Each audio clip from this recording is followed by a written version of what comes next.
Going. Hi, I'm going to try to explain how we decided to arrange the chart Autumn Leaves that you just listened to. I'll just play John Allred. He's a famous trombone player, son of another trombone player, and this is his version of Autumn Leaves.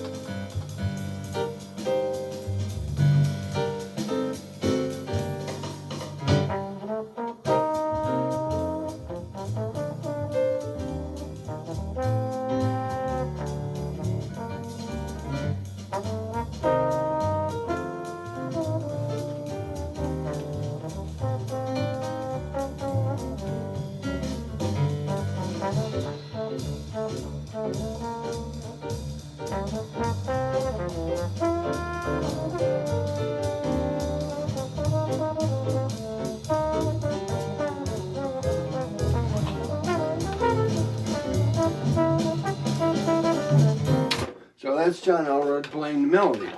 Now the normal way the melody is done is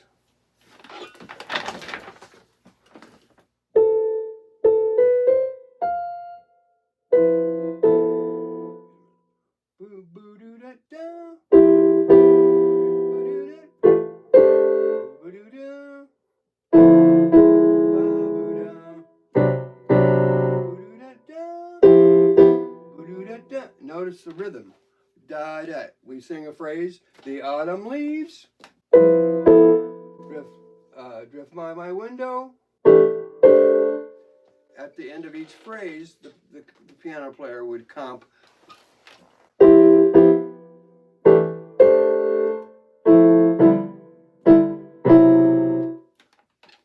So this is a Jamie Aebersold play along. 1, 2, 3, 4, 1. The autumn leaves drift by my window. Boo-ba-doo-da, boo-da-doo-da, boo-da-doo-da, ba-da, boo-da-doo-da, da, boo-da-doo-da, boo-da-boo-da. Okay, so remember that rhythm because the rhythm is one of the things that occurs frequently. Now the other thing is, instead of those chords, we played this. Where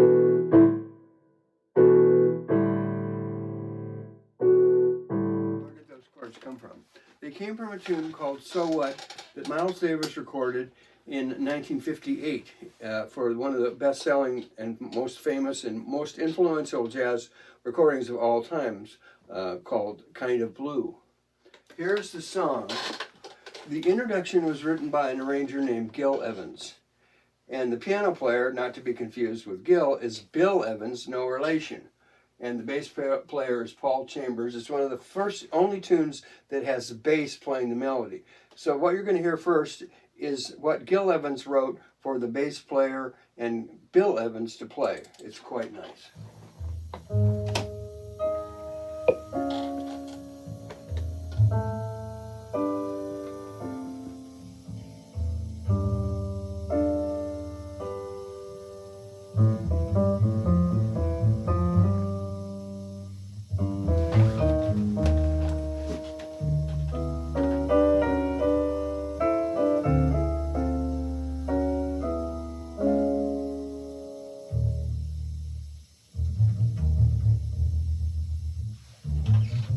That is the melody. And the voicing, the chords that Bill Evans plays is this. It's called, because of the tune, it became known as the So What voicing. And that rhythm, notice the rhythm. 2, 3, 4, 1.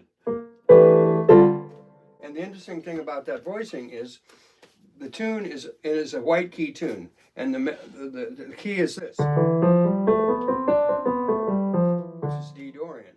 And if I play the tonic chord, that is the chord that is the beginning and ending of the piece, and I take those notes up a whole step, you'll notice I'm still on the white keys. So it must be in the same key. So what I did with the arrangement is we played the So What voicing, throughout the tune. So here's an example of that. A 1, 2, 3. Here comes the so what voicing. Okay? All right. So that's that, and there's a couple other instructions that we gave to the people playing the melody. So the person playing flute is Steve Orlowski, and he's been told to be kind of confused and spacey. So this is him playing the melody.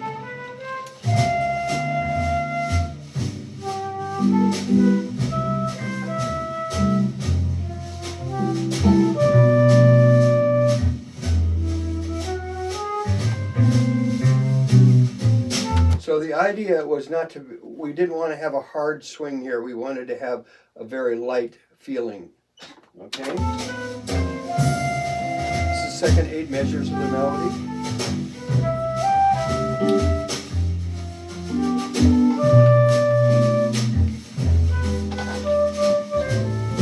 Okay, now Steve is done, and the instructions for the arrangement is for the person who plays the melody next, which is me, is now we're going to have a hard swing, and the word for that is "since you went away," so you can maybe feel that something, maybe the person singing is a little more angry, okay?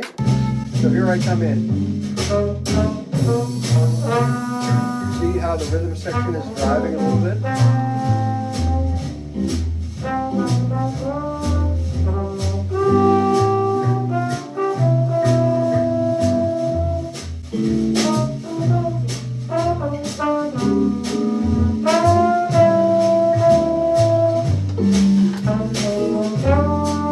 And now you're going to hear the so what voicing again.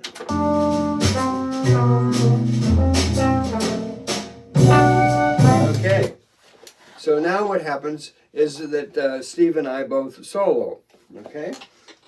So this is a 32 measure tune, and it's basically A, B, and then C. So it's 16 measures that has the basic melody repeated once, and then "since you went away, ba-ba-doo-da." Okay, so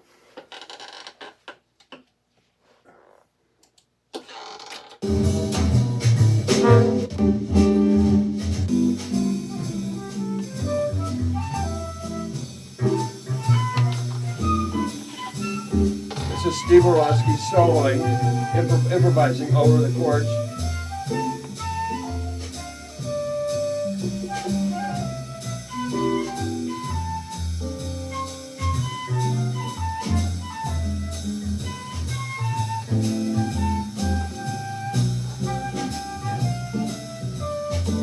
Right here.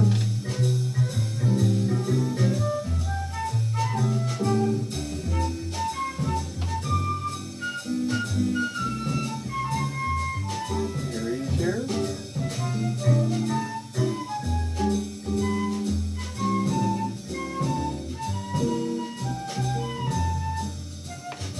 Watch, here comes the so what voicing.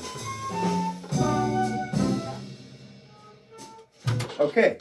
So he finished his solo, and instead of starting the melody all over, he comes in on the 17th measure of the melody with "since you went away." And this is how the tune ends.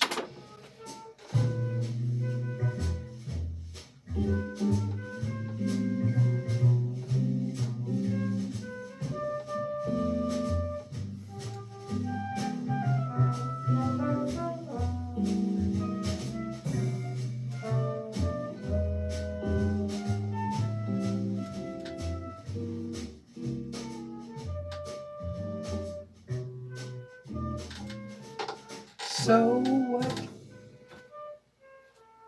So what? So what?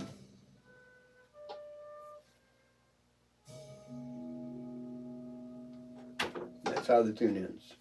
The person who gave us the idea for the ending is a person named Molly Pitcher, who unfortunately has passed away.